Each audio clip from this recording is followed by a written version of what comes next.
Multi cropping म्हणजेच मिश्र शेती.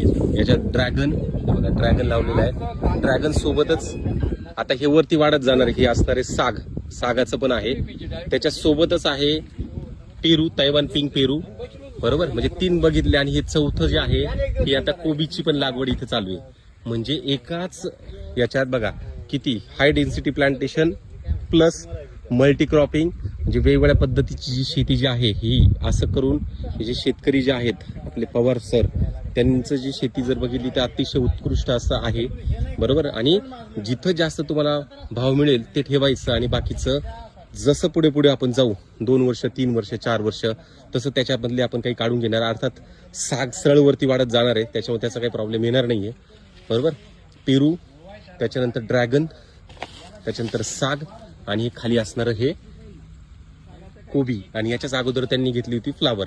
हे असं सगळं जे नियोजन आहे हे मिश्र शेती आपण याला म्हणतो आणि ही मिश्र शेतीचं हे उत्तम उदाहरण इथं आहे आपल्याकडे.